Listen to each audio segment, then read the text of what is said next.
Mohammad Sahib is a neurology doctor working clinically and academically for Imperial College University.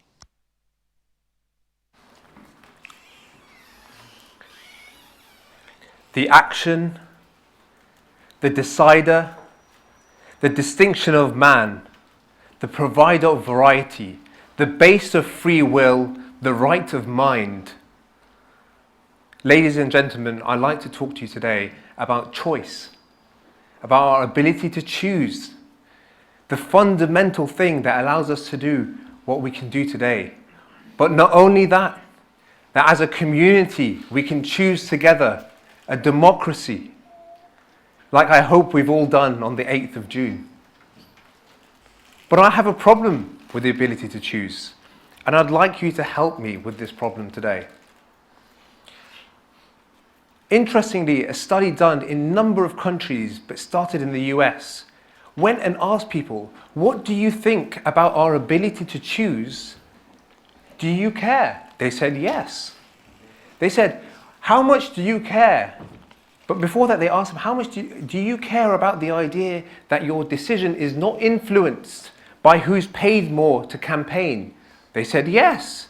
They said, so you care about your ability to pick rationally? They said yes. They said, how much do you care? They said, care a bit, really. So it sounds strange, but what do you care more about? Well, I care more about my tax, about the education policies, about health. Interestingly, people care more about what we call end states. Clearly visible changes. You know, the Brexit. They're clearly visible. But they don't care. They care much more about that out of 10. They care far less about the underlying decision maker which can affect their decisions in all their end states. The reality is that now defining the game is more important than the moves within the game. So, choice, which we seem to care about but not enough. My argument today is, our political arguments, which are framed with a problem or the solution they provide to our cognitive biases, are they able to make us change our mind? Do they decide for us? Obviously, cognitive biases, there are many, but I want to speak about two very briefly. Number one, something called loss aversion. Loss aversion is when we are afraid to lose something. And it's the opposite of pursuing a gain, hope to gain something. Loss aversion can persuade someone to change their mind. Now, I'm sure you're thinking, I know that, I've heard that before. Fear can make you change your mind. If you make someone fearful, because they'll lose something, they can change their mind. But not only that, they will accept new risk as long as they don't lose what they fear to lose. And you can think about the kind of campaigns we've had here and around the world, which scare you that you might lose something, even though that thing may be made up, like this country, us, people, in case you lose something, and they accept new risk. Now, this has actually been shown even in brain imaging. We have studies which show different parts of our brain relate to our worry of losing something, which affects the anterior insula, versus parts of the brain which affect your pursuing the hope to gain something, which affects another part called your nucleus accumbens. And actually the way they interact biologically also fits with the human studies to show us that, wait for it, fear triumphs over hope. Fear triumphs over hope. That you can scare someone and fear triumphs over hope. So even though Nelson Mandela famously said, may your choice be of hope, not fear, maybe he was worried about this cognitive bias. The second one I tell you about is called in.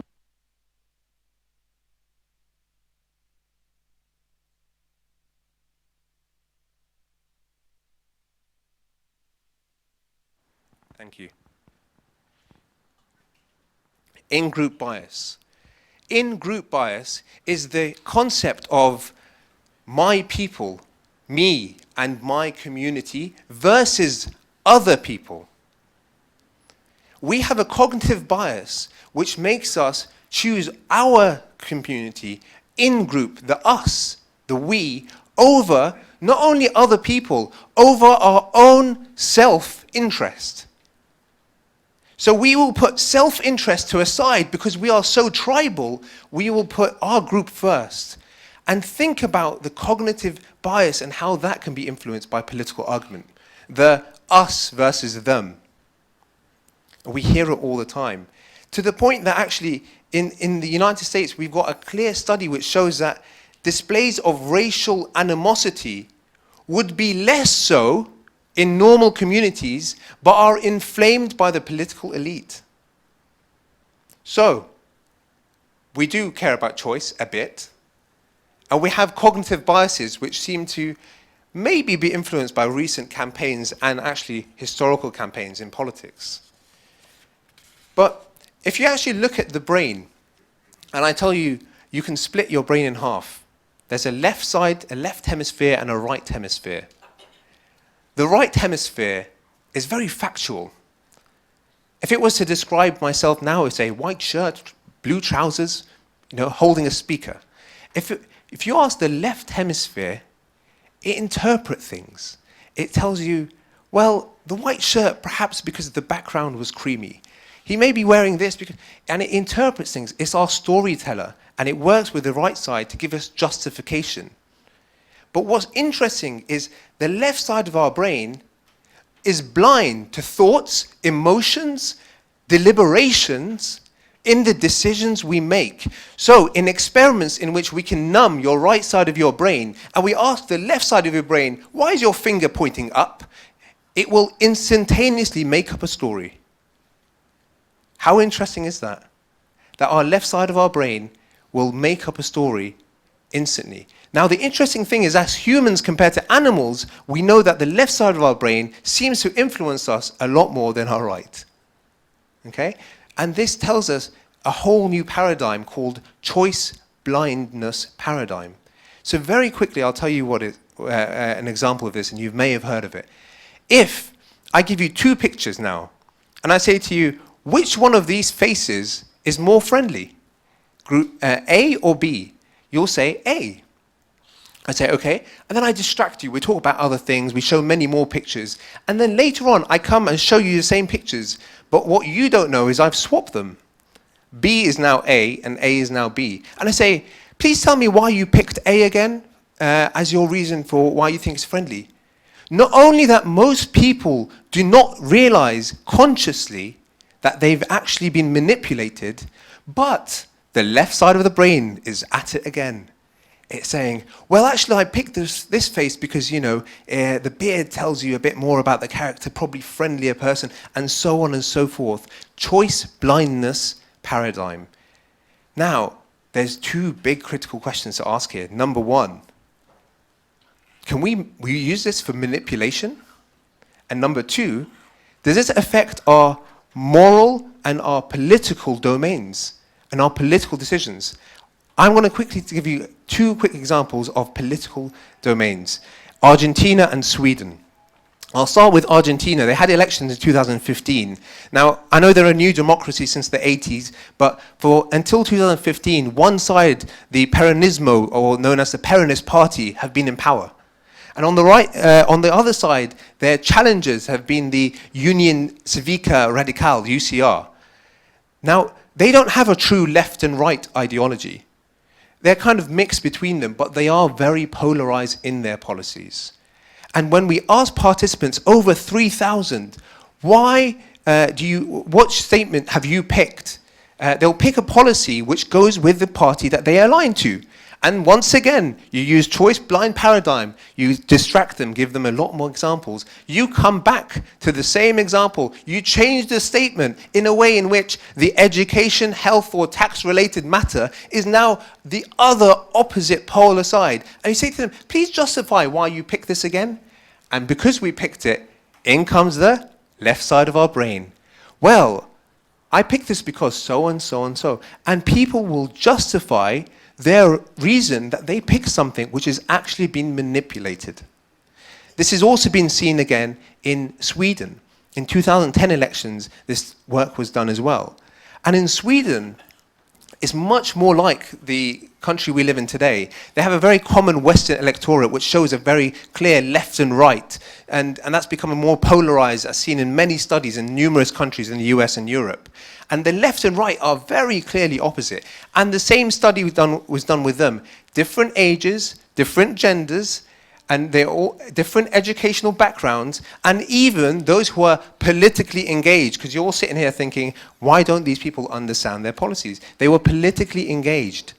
And in the politically engaged, they still were manipulated when the choice was changed. In fact, they not only were manipulated, that they actually, when we were told at the end, amongst the Swedish lot, that they have picked the wrong choice, and actually they belong to another party, the Swedish lot said, I didn't know that. That's interesting. Well, I guess I'll change my vote. How astonishing is that? So,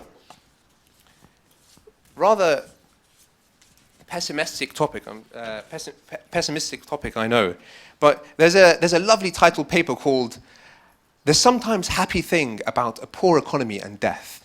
And I'd like to give you a quote from this study. It said, politics is often a kind of blood sport in which party affiliation and partisan instincts carry the day more than the bipartisan sentiments. The reality is, we've shown today that our cognitive biases can really affect us. There's a fantastic book which I ask you to read called The Tools for Smart Thinking by Nesbitt.